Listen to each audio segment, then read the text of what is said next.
국내 최초 날씨 시사 토크쇼 웨더캐슬. 이제는 날씨 정보가 생활 정보 수준에 그치는 것이 아니라 우리의 삶을 위협하고 경제에도 적지 않은 영향을 미치는 우리의 상미자 미래가 됐습니다.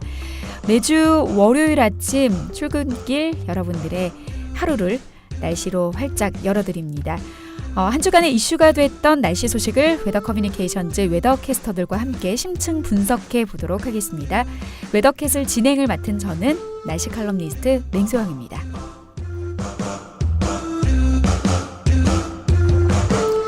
네, 오늘도 함께합니다. 고하연, 이소영 웨더캐스터들 나와주셨습니다. 안녕하세요. 안녕하세요. 안녕하세요. 네, 저는 웨더캐스터 고하연입니다. 웨더캐스터 이소영입니다.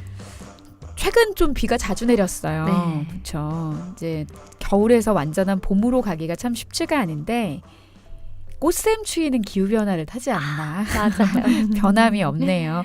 자, 이번 주는 좀 봄다운 봄이 이어졌으면 좋겠는데 어때요? 다들 잘 지내셨어요?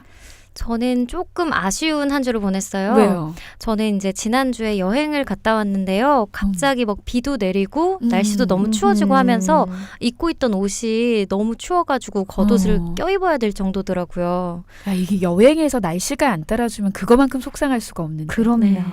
나름 예쁜 한복도 빌려입고 했었는데 너무 추워가지고 아니, 어딜 갔는데 한복을 네. 입었지. 그 위에 겹겹이 패딩 같은 거 어. 껴입느라고 이런 좀 여행의 기분을 즐기기엔 좀 힘들었어요. 아니 근데 다들 봄은 안 타나 봐. 나도 마찬가지고 다 이게 봄 같은 느낌이 안 나지? 칙칙하니. 다음번엔 좀 밝은 옷을.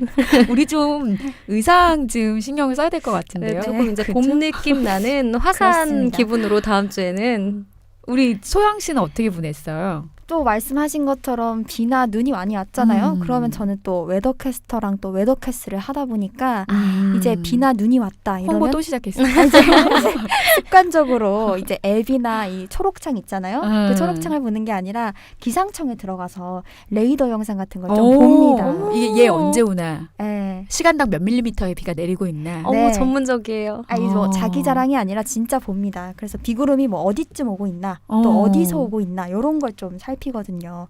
그리고 또 이게 앞으로의 예보보다는 지금 이 순간의 날씨도 맞아요. 중요하잖아요. 맞아, 여행은 일주일 뒤에 간다든지 오늘이 만약에 목요일인데 토요일 일요일 날 날씨를 우리가 살펴야 될 계획이 있다라고 하면 그런 의미에서도 날씨가 필요하기도 하지만 맞아요.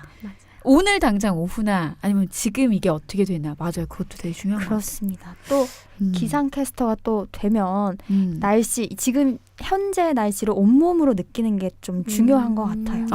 정말 제가 맨날 강조하는 거잖아요. 기상캐스터는 온몸에 센스가 있어요. 센서가 있어요. 이거 적어놔야겠다. 정말. 그리고 오늘도 명언을 걸어 다녀야 돼. 어. 차 갖고 다니는 거는 기상캐스터에게 사치다. 어머. 대중교통 이용해 보고 한강다리 건너면서 이게 얼마나 찰싹찰싹하는 게 이게 어느 정도의 바람인지 내 치마가 어느 정도 흩날리는지 보고 이게 어느 정도의 바람이 불었는지 나의 일상에서조차도 그 날씨를 항상 생각하면서 진짜. 근데 요즘에는 기상캐스터도 솔직히 이렇게 말씀드리면 조금 섭섭할 수도 있는데 선배로서 네. 선배로서 거저하는 것 같아요. 어. 왜냐하면 이게 다른 게 아니라 왜냐하면 기상청에서 옛날에는 그렇게 디테일하게 정보를 안 주려고 한 게 아니라 많이 이제 인터넷이나 지금과 같이 뭔가 정보 교환이 쉽지 않았던 지금과 같은 정보통신 기술이 발달하지 않았기 때문에 사실 캐스터가 맞아요. 온 촉각을 곤두세웠었어야 되는데 지금 들어가 보세요. 기상청 홈페이지에 정말 기상 정보 저는 문자로 받아보거든요. 네, 문자로. 또 전 특별하니까. 아무나 다 주는 건 아니고 네. 와우. 방제 기상 정보를 수시간은 정말 자주 해요. 이거 나 괜히 했다. 너무 귀찮다. 얘만 무음으로 할 수 없나 싶을 정도로 그만큼 아니 지금 기상캐스터 하면 너무 좋겠다 싶더라고요. 이렇게 자세히 알려주는데. 맞아요. 근데 저는 오히려 그 기상청 홈페이지도 들어가 보면 예전에는 방제 기상 정보 시스템이라고 해서 유관기관 관계자분들만 지금도 로그인이 가능한 이제 그 네. 정보의 퀄리티가 달라요. 그러니까 일반 국민들에게는 50 정도 알려준다라고 하면 그분들은 더 상세하게 알 수 있는 정보, 저를 포함해서 나 포함해서 박수 한번 쳐야 되나? 관계자 전문가. 근데 지금은 보면 기상청 홈페이지랑 별 차이가 없어요. 오히려 일반 국민들의 눈높이도 좀 높아진 것도 같고. 맞아요. 그래서 저는 여기서 드리고 싶은 얘기가 기상청 홈페이지 많이 들어가 보세요. 날씨 앱 말고 PC 버전으로, 모바일 버전 말고. 그러면 어느 지역에 정말 가시거리가 어느 정도이고 안개가 어디 있고 요게 어느 정도의 속도로 빠져나갑니다라고 대충 그런 수학 좀 잘하시는 분들은 아이고 1시간 안에 비 그치겠구나. 그러면서 그런 눈높이를 좀 판단이 될 높이면 정도로. 좀 좋을 것 같기도 해요. 그렇죠. 네, 방금 말해주신 것처럼 음. 이렇게 기상청에서 정보 활용력이 저희가 높아지고 많은 정보가 들어왔잖아요. 근데 여기에 그치지 않고 우리 진행자 칼럼니스트께서는 이미 놀라셨지만 더 놀라운 저희가 정보를 저희가 얻을 수 있게 됩니다. 앞으로요? 네, 저희가 기상청에서요 위험 기상과 재난 현장에 대한 맞춤형 기상 서비스를 제공한다는 이 모바일 기상 관측 차량 2대를 이제 내일 모레죠. 3월 20일 수요일인가요? 네, 남부지방에 우선적으로 배치를 하면서 저희가 여태까지도 조금 실시간 정보를 얻었지만 조금 더 세밀하고 조금 더 그 지역 상황에 맞는 이런 정보를 실시간으로 찾아볼 수 있다 그래요. 아니 잠시만. 관측 차량이라고 하면은 네. 차가 이동한다는 거예요? 네, 맞아요. 지금 여기 이 달아주신 이 차인 거예요? 네, 이 차에다가요. 저희가 그 기계를 설치해가지고 직접 곳곳을 돌아다니면서 그 지역마다 이 날씨 정보를 파악할 수 있는 거죠. 와, 정말 기상청 앞마당에서 봤던 그런 장비들이 차량 위에 뭐라고 해야 되나요? 윗부분에 다 달려 있네요. 네, 이게 이제는 뭐 기상청이라든지 뭐 그런 어려운 곳에서만 찾아볼 수 있는 게 아니라 우리 진짜 생활 주변에서도 날씨 관측하는 것을 보고 또 이 정보를 받을 수 있게 되는 거죠. 차량은 뭐 바뀔 수도 있겠지만 지금 현재 이 차량인 것 같은데. 네, 맞아요. 소나타 그 산타페 차량인 네. 것 같아요. 하얀색 산타페 차량 2대네요. 어디요? 남부지방 어디를 도는 건가요? 그러면? 우선 두 군데 전국에 배치하면 좋겠지만 일단은 시범적으로 두 군데 먼저 우선적으로 배치한다고 해요. 이 차 자체가요. 기온, 강수량, 풍향, 풍속, 기압 이거를 실시간으로 이동 중에도 이렇게 감지할 수 있는 특수 차량인데요. 이제 아무래도 여름철에는 호우나 태풍 등의 피해가 많잖아요. 근데 아시다시피 남부 지역부터 저희가 피해를 많이 받아요. 그렇죠. 그래서 이런 위험 기상 상황의 영향을 먼저 받는 남부 지방, 부산과 광주 지역에 우선적으로 한 대씩 배치한다고 합니다. 내일 모레부터. 예, 맞아요. 이 기상 정보, 이 기상에서 관측된 이 기상 이제 차량이라고 관측 차량에서 관측된 기상 정보들이 실제 그 데이터로 활용이 됐을 때 그 값어치가 얼마나 우리에게 활용이 되는지 참 궁금하네요, 정말. 네, 제가 한마디 더 덧붙이자면요. 네. 이 기상 관측 차량 자체가요. 재해, 재난, 뭐 이런 특이 기상 상황 현장에 직접 출동해서요. 뭐 돌발적인 기상 현상, 뭐 예를 들자면 집중호우, 태풍, 뭐 대설 같은 이런 거를 실시간으로 효과적으로 감시하고요. 또 이 상세 자료를 실시간으로 바로 제공한다고 합니다. 일종의 그 기상 관측 자료들 중에 일종의 기상호가 있어요. 기상 선박. 요 기상 선박 우리나라 이제 기상 1호가 세월호 사고 났었을 때 제 기억으로는 남해 서부 바다 부근이었는데 그때 뭐 이제 골든 타임 때 인명 구조 작업을 했었을 때 잠수부들 계속 투입했었잖아요. 근데 물론 이제 그 당시에는 마음이 이제 간절하고 지금 한시가 급할 때였으니까 왜 잠수부 투입 안 하냐. 근데 지금 그 상황이 맞지 않아줘서 그 때를 기다릴 때 맞아요. 기상 1호, 기상 선박 1호가 그 옆에 지키면서 지금 바람은 어떤지, 비는 어떤지 어떻게 보면 일종의 그런 역할까지도 해준다는 거죠. 맞아요. 그러면은 좀 이해가 쉽긴 하네요. 그러면 중부지방도 뭐 남쪽에서 비라든지 태풍이라든지 호우도 그렇기도 하지만 중부지방 같은 경우는 또 많은 인구가 밀집되어 있기 때문에 중부지방 같은 경우에도 이런 차량 기상 관측 차량의 도입이 빨리 되면은 굉장히 좋아질 것 같은데요.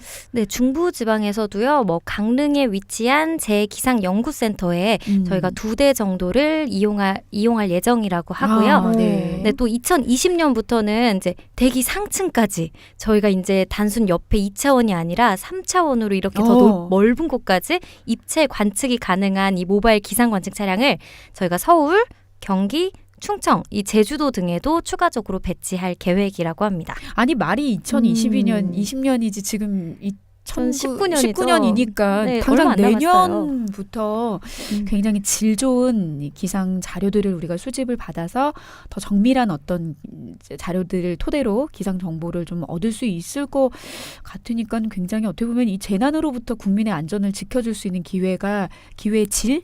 네. 기회가 굉장히 좋아질 것 같다라고 생각이 네. 좀 드네요. 맞아요. 근데 사실 기상청에서는 이미 많은 기상 관측 자료들을 수집하고 예보 생산에 활용을 하고 있거든요. 그렇지 않나요? 네, 맞아요. 맞습니다.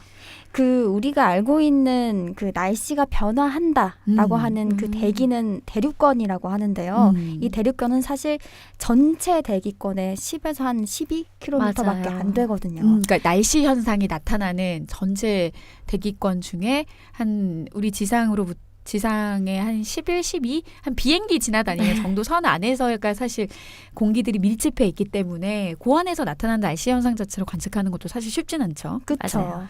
그래서 이 지구에서 10건까지 그 100km 정도의 그 공기의 흐름을 파악하기 위해서 다양한 기상 관측을 하고 있습니다.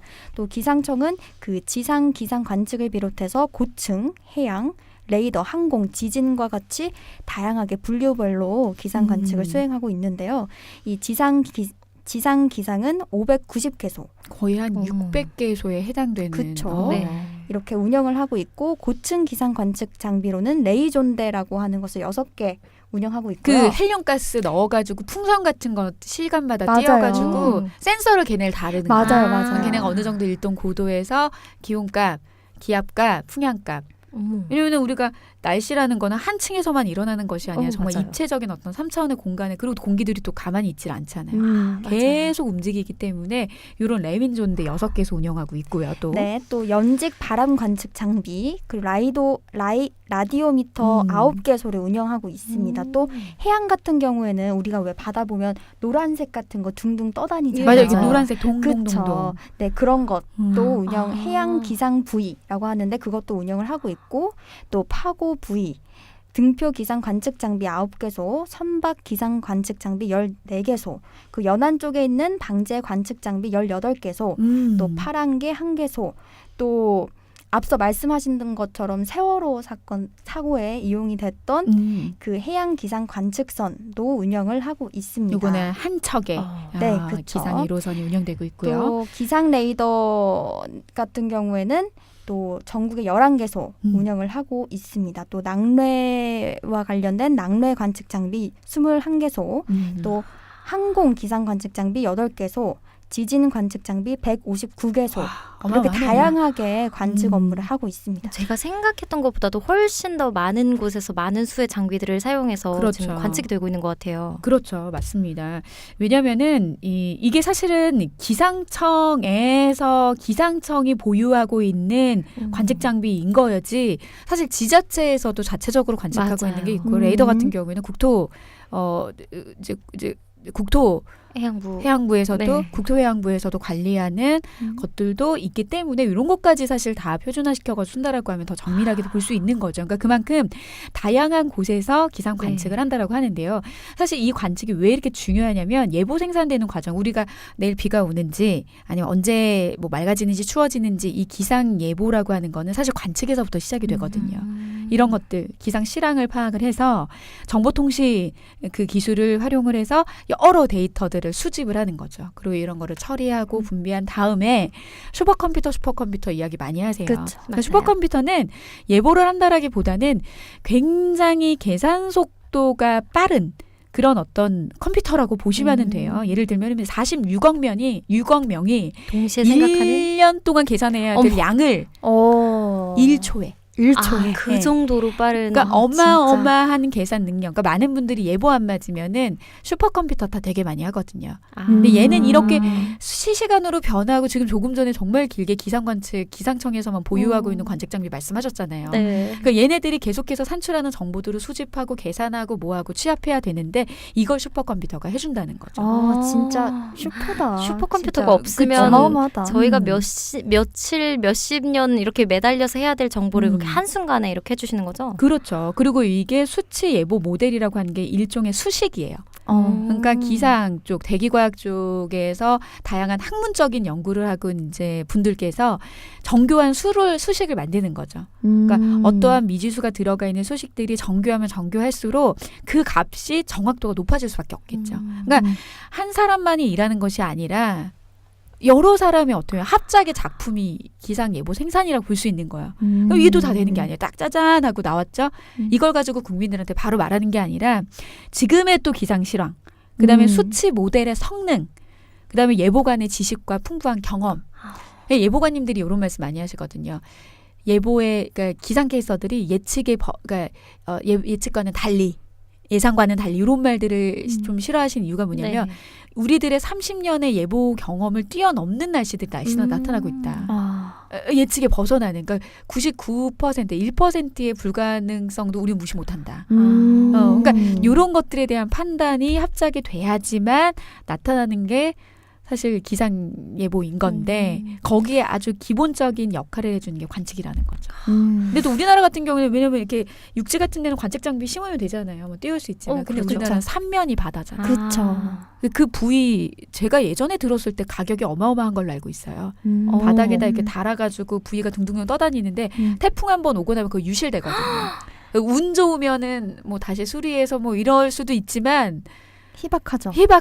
그러니까 우리나라가 기상 아마 예보관님이 만약에 오늘 같이 출연을 만약에 해주신 예보관이 있었다라고 하면 네. 또 제가 모르는 더 한 고충과 어려움이 있을 거예요. 그러니까 우리나라는 지형 자체와 지리적인 어떤 위치적인 입지 자체가 예보하기 굉장히 사실 힘든 부분이 좀 있다라는 거죠.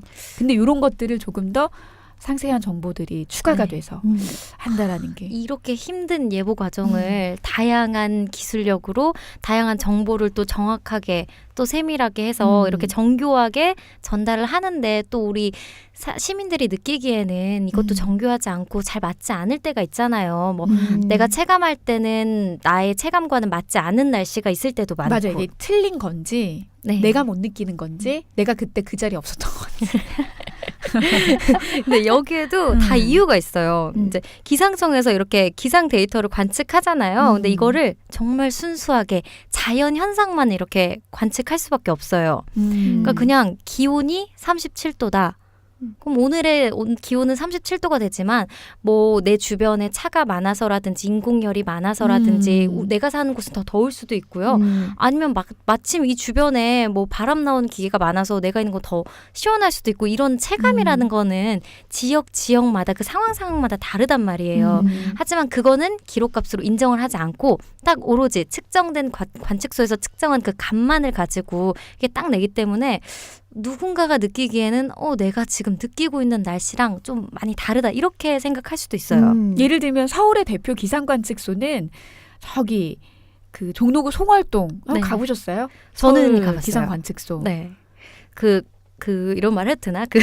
너무 상표인 것 같아가지고 그 강북에 삼성병원 있잖아요. 그 근처에 이제 교육청도 있고 언덕 있는 굉장히 높은 곳에 있어서 올라가면 전망도 좋고 굉장히 시원하고 기분이 좋아요. 한마디로 그래요? 전국의 기상관측소라고 지정된 곳에 가면은 전망이 끝내주게 좋아요. 주변에 아무것도 없어요.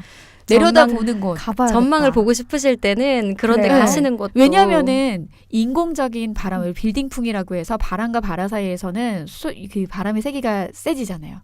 그러니까 순수한 자연 현상을 관측하기에 그 기상 관측이 그 법안에서 기상 관측 법안에서 관측 장비를 다 설치하게 되어 있거든요. 그러니까 정말 순수하게 자연 현상만을 관측. 그러니까 예를 들면 종로구 송월동이면 명동 바로 옆이거든요. 네. 그러니까 왜 명동에서 첫눈 내렸다라고 하는데 송월동에서 관측 안 됐다라고 하면 일단 눈은 내리긴 내렸는데 이게 올해의 기록적인 첫눈은 아닌 거예요.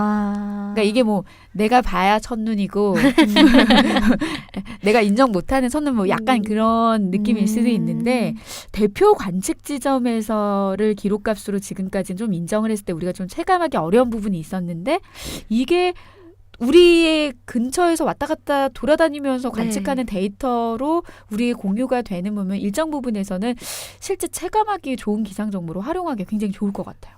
그런 의미에서 이번에 이 모바일 기상 관측 차량 굉장히 의미가 있는 거죠. 더욱. 그렇죠. 그리고 또 저는 이게 어떻게 좀 활용이 될지가 조금 궁금해요. 이게 아마 기상 관측법에 따라서 네. 기상 관측 뭐 우량계 하나를 설치하거나 온도계를 풍향계 설치하는 것도 그 기준 안에서 설치해야 되는 것들이 있거든요. 그러니까 얘를 어떤 값을 표준으로 할 것인지 그것도 사실 조금 궁금한 것 같아요. 어떤 식으로. 왜냐하면 2011년에 이게 이때가 아마 추석 때쯤이었던 걸로 저도 기억을 하고 있어요. 광화문에 네. 굉장히 시간 한 거의 뭐 100mm에 가까운 폭우가 쏟아져서 잠겼거든요. 아예. 잠겼었었는데 그다음에 또 그 이듬해죠. 2012년에 우면산 산사태. 근데 요때 어떤 역할들을 해줬냐면요. 관측됐던 곳보다 좁은 지역에서 강한 비가 나타나는 이런 어떤 집중호우, 기상 이변이나 기상 기후, 기상 어떤 그 기후 변화로 인해서 나타나는 기상의 패턴이 뭐냐면 좁은 지역에서 짧은 시간 안에 많은 양. 그러니까 만약에 그 곳이 기상청에서 인정하는 기상 관측 값이 이제 관측을 하는 곳에서의 양이 아니다라고 하면 우리 체감이 사실 힘들 수도 있는 거잖아요. 그때 굉장히 유용했던 게 뭐냐면 SNS 재난 지도였어요. 이게 재해 지도였나? 이때가 2011년이면 이제 그때 사람들이 이때 이런 인싸 이런 것도 사실 없었잖아요. 그렇죠. 근데 그때부터 이제 사회 우리 하도 SNS라고 해서 사회 관계 모순망이라고 하나요? 관계망, 사회 관계망. 뭐 이런 어떤 SNS라는 게 도입이 됐었을 때여서 그때 사람들이 너도 나도 공유를 하기 시작을 했어요. 그러니까 이게 방송사에서도 카메라 들고 나가서 빨리 뭔가를 보여줘야 되는데 카메라 챙기고 있을 때 이미 막 들어오는 거예요. 그래서 어떤 그 유저가 그런 사진들만을 자기가 서울의 지도들을 다 위에다 올려놔서 지금 여기 상황 어느 정도. 그러니까 어떻게 보면 일종의 그런 실질적인 관측의 자료에 좀 활용이 될 수 있는 우리가 와닿는 좀 정보? 정말 그 정도 비왔던 것 같아. 맞아, 노면이 어땠던 것 같아. 약간 이런 기능을 조금 하지 않을까라는 생각.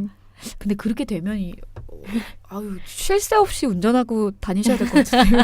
이거 어떻게 하시려나?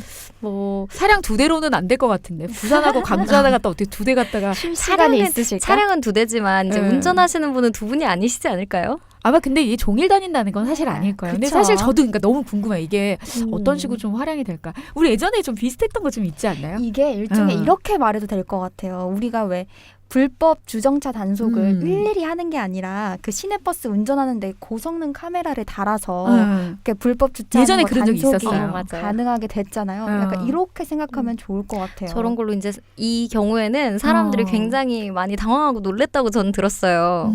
이제 일반적으로 생각하는 단속 차량이 없기 때문에 편하게 생각을 했다가 이렇게 더 이제 고지서를 받고 놀랬다는 분이 한두 분이 아니신 걸로 저는 주변에 많으신가 봐요. 네, 저는 그렇게 들었는데요. 장롱면 오면서 꼭 본인 얘기가 좀 본인 얘기 아니시죠? 저는 본인 얘기고 싶어도 워낙 운전을 못하기 때문에 아니 저는 이 기사를 보면서 이 보도자료를 보면서 어떤 생각을 했었냐면 네. 제가 10년 전에 정말 우연한 기회에 정말 누구한테 들었는지 모르겠어요. 이런 얘기를 해도 되나 저는 하기 위해서 정확도를 좀 높이기 위해서 이게 어디에서 들었던 얘기인지를 사실 제가 좀 찾았었거든요. 네. 근데 찾지는 못했어요. 근데 어떤 얘기를 들었었냐면 우리가 일본 되게 싫어하잖아요. 일본 굉장히 그냥 감정적으로 싫어하지만 일본이 우리가 인정을 해야 될 게 뭐냐면 기상산업이 굉장히 앞서요. 엄청난 앞선 선진국인데 이게 기술이 앞서는 거. 우리나라 기술 뒤처지지 않아요. 전 세계 물론이죠. 6위 수준이에요. 기상 선진국이에요. 우리나라. 근데 그 개발도상국에 우리가 얼마나 기상 기술을 이제 뭐 이전하려고 그러니까 많이 알려주려고 하는데 그 당시에 제가 이 얘기 들었을 때가 2008, 9년이니까 10년 전이죠, 딱. 근데 그 당시에 그 일본의 큰 굉장히 국제적인 전 세계적인 기상 사업자인데 사람들에게 캠코더와 어떤 기상 관측을 할 수 있는 자료 그 장비들을 사람들한테 나눠줘요. 그 당시에 제 기억으로는 서포터라는 용어를 썼던 것 같아요. 그 전국 각지에 있는 서포터들에게 캠코더와 일종의 무언가 뭐 풍향 풍속 뭐 이런 것들을 관측할 수 있는 것들을 간단하게 나눠줘요. 그리고 그 사람들이 실시간으로 본인이 위치한 곳의 정보를 주는 거죠. 그리고 이 수집된 자료들을 그냥 공유하는 게 아니라 이런 자료들을 데이터를 모델화를 만드는 거예요. 그러니까 실질적으로 여기가 비가 오는 게 어떤 풍계의 흐름이라든지 이런 전체, 그러니까 기존에 측정하고 있는 관측 자료들을 더 이제 덧붙여서 활용을 해서 이게 실제 체감하기에 아 이렇게 어떻게 이게 움직이고 있구나라는 거를 정보 서비스를 했었는데 저는 거기서 이런 기술도 10년 전에 앞섰다라는 것도 놀라기도 하지만 사람들의 적극적인 참여로 무료로 자원봉사를 했다라는 거. 진짜 놀랍다. 그건 네. 시민의 시고. 만약에 이게 실제라고 하면, 그러니까 요거는 제가 어디서 들었는지 이게 출처가 명확하지 않은 게 좀 제가 좀 죄송스럽기는 한데 그 당시에 제가 10년 전에 들었을 때 놀랬었거든요. 근데 우리나라는 아직까지 기상청에서 기술이 좋기는 하나 사람들이 일단 불신하잖아요. 맞아요. 미세먼지는 무조건 일본 가면 더 잘 맞춘다. 아 일본이 왜 우리나라 기상 관측을 해주냐고요. 그렇지 않나요? 그러니까 무조건 불신을 하는 이 국민들의 기상 선진 마인드가 조금 약간 부족한 거. 만약에 진짜 제가 조금 전에 말한 게 네. 정말 맞는 이야기였었더라고 하면, 그러니까 그 당시에는 정말 정확도가 높은 정보이긴 했었으나, 네. 그러니까 어떻게 보면은 이게 모바일 기상 관측 차량이 돌아다니는 것보다 정말 택시도 정말 많잖아요. 그쵸. 버스도 많잖아요. 맞아요. 얘네들을 조금 개조해가지고 이런 장비들을 정말 돌아다니는 곳곳마다 해서 그 장비를 좀 설치하면은 너무 좋아요. 이동을 진짜. 하는 거니까 굳이 기상청에서 왔다 갔다 막 2대 갔다가 돌리는 것이 아니라 정말 그 2대는 어떤 화재 사고가 나거나 했었을 때 세월호 사고 때처럼 기상 1호 그 해양 선박처럼 뭔가 얘가 지정으로 박아놓고 거기에서 관측을 해야 되는 무슨 요소가 있다라고 하면 이런 것들 이용하고 차라리 많이 그냥 돌아다니고 있는 차량들을 조금 몇 대씩 마치 왜 우리 통신원들이 네. 사명감을 갖고 교통방송에다가 교통정보 제공해 주는 거와 같아. 이런 거면 어떨까 좋은데. 근데 사실 비슷한 거 좀 뭐 있지 않나요? 지금 차량 같은 경우는 조금 다르지만 이동하는 건 아니지만 저희 통신사 되게 많잖아요. 기지국 되게 많고 그 통신사와 지금 기상청이 협업을 해가지고 저희 지진 감지 시스템을 만든다 그래요. 그래서 기계를 설치해서 뭐 지진파의 강도라든지 뭐 중력 크기, 뭐 진동 이런 거를 실시간으로 데이터를 수집할 수 있는 거예요. 뭐 크기는 뭐 이런 저희 쓰고 있는 스마트폰 정도 이런 작은 사이즈라고 해요. 근데 이거를 기지국에 설치해서 이거를 이제 기상청으로 보내는 거죠. 어마어마할 것 같은데요. 그 개수가 아까 전국의 기상 관측소가 한 590개소라고 네. 했는데 어마어마할 것 같은데요. 일단 우선적으로요. 이번에 올 9월부터 이제 포항이나 울산, 경주 이렇게 최근 지진이 많이 일어났던 지역 있잖아요. 그 지역을 위주로 300개 기지국에 우선적으로 설치한다고 하고요. 오는 2020년, 즉 내년이죠. 내년까지 전국에 있는, 놀라지 마세요. 8천여 개에 있는 모든 기지국에도 설치할 예정이라고 합니다. 그런가요? 네. 정말 이건 좋네. 근데 사실 그 같은 통신사였는데 기상 관측도 했었던 거 사실 시도는 했었어요.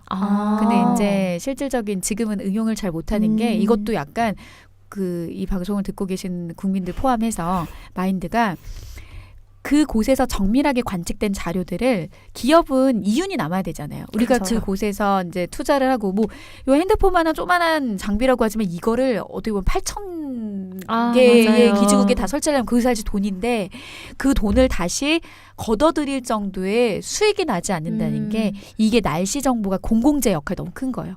기상청에서 다 주는데 맞아요. 기상청에서 다 주는데 우리가 굳이 왜 이렇게 해야 돼? 그러니까 투자를 하긴 했지만 그 투자금들을 다시 회수가 안 회수하는데 되니까. 어려우니까 사실 제가 5년 전에만 이 얘기 들었을 때도 전국의 기상청에서 보유하고 있는 관측 장비보다도 사실 수도권에 있는 저희 기지국의 장비 센서 단 것만 해도 그게 훨씬 많아요. 라고 할 정도도 기지국만 활용해도 관측 장비 굉장히 유용했는데 결국엔 그런 것 같아요. 국민들이 얼마나 이 투자한 기술에 대해서 투자한 어떤 기술 플러스 비용 네. 이런 것들을 얼마나 국민들이 그 값어치를 지불을 하고 사용을 하느냐. 얘 따른 게 맞춰주지 않는다라고 하면 그렇지 않겠어요? 그 버스 위에다가 이 기상 관측 장비 누가 달아주나요? 그렇죠. 그렇죠. 택시 위에다 씁쓸하네요. 누가 달아주나요? 근데 그렇지 않아요. 해외에서는 굉장히 적극적인 기상산업 발전에 투자 기술 개발이 이루어지고 있다라고 하는데 어떤가요? 맞아요. 이게 진짜 놀라시지 마세요. 여기서도 이게 일본 같은 경우에는 도쿄대 그냥 일반 학생들이에요. 일반 학생들이 직접 창업을 해서 벤처 기업을 운영하고 있고요. 이 기업이 운영된다는 건 투자가 있었다는 거겠죠. 이 회사에서는 지난 2013년에 민간 최초로 초소형 그런 위성을 발사하는데 성공했다고 해요. 아, 이미. 민간이요? 네. 와. 이미 사실 우리도 하고 있다고 해요. 우리도 100% 우리의 기술로 위성을 쏘아 올리는 게 사실 현재까지 좀 어렵지 않나요? 맞아요. 또 2022년까지 이 그루스라고 불리우는 50개의 위성을 더 추가 발사해서 전 지구에 24시간을 관측할 수 있도록 시스템을 만들겠다라고 아니 했습니다. 이게 국가 단위로 해도 하기 힘든 일인데 음. 이거를 아무리 뭐 많은 사람들이 지지를 입었다고는 하지만 민간 기업 차원에서 민간인 차원에서 할 수 있다는 게 저는 진짜 해낸 것도 대단하지만 그걸 하려고 시도한 마음도 대단한 것 같아요.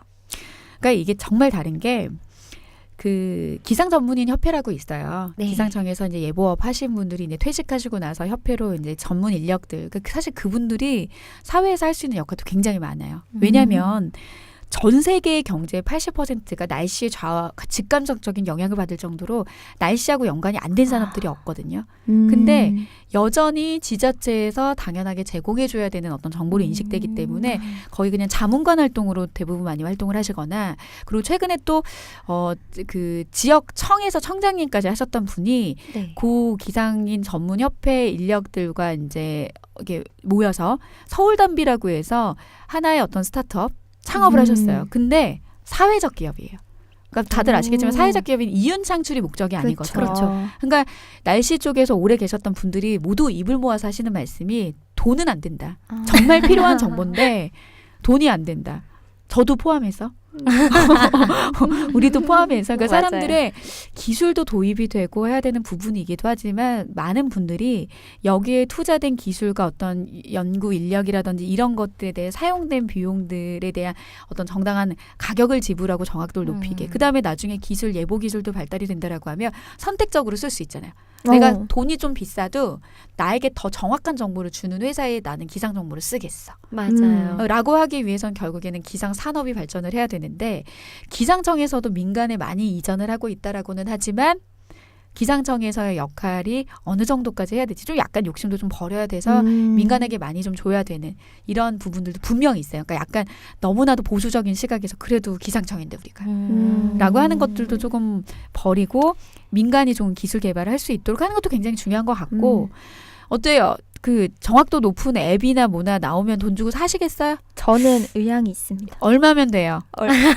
얼마면 돼요? 얼마도 됩니다. 10,000원이어도 살 거겠어요? 저는 잠시 시간을 주세요. 왜냐하면 10,000원이 아니라 제가 세게 부르긴 했지만 사실 1,000원의 앱으로도 우리 날씨 앱 안 써요. 하긴. 10원이라도 안 쓸걸요? 그게 돈의 가격이 문제가 아니라 그만큼 공공재라는 거예요. 인식 맞아요. 자체가 인식 그렇게 자체가. 있으니까. 네, 뭔가 당연하게 주어져야 할 정보라는 생각이 강하다 보니까 맞아요. 뭔가 저도 당연히 필요하다고 생각했지만 지금 이렇게 말씀하시는 것처럼 1,000원, 10,000원을 얘기했을 때 순간적으로 망설여지는 게 아마 10원을 말해도 망설였을 거예요. 1원을 말해도 망설였을 거예요. 맞아요. 왜 우리가 해야 되나요? 라고 맞아요. 하는. 그래서 한 번쯤은 오늘 방송을 통해서 어떤 기상청에서 요런 과정을 통해서 예보가 생산이 되구나. 그리고 날씨라는 거는 우리하고 어떤 연관성이 있구나. 그리고 우리가 날씨라는 어떻게 보면 기상 정보를 접할 때 우리가 가져야 되는, 취해야 되는 어떤 마인드는 어때야 되구나라는 것들을 조금 돌아볼 필요가 있지 않나라는 생각을 한번 해봅니다. 자, 오늘 웨더캣을 벌써 3화입니다. 저희가 준비한 소식은 여기까지고요. 앞으로도 청취자 여러분들에게 속 시원한 날씨 시사 이슈와 함께 우리가 꼭 정확하게 알아야 할 정보들과 또 그 안에 숨은 이야기들을 낱낱이 들려드리도록 하겠습니다. 건강하고 행복한 하루, 또 행복한 한 주 되십시오. 지금까지 진행의 날씨 칼럼니스트 맹소영이었습니다.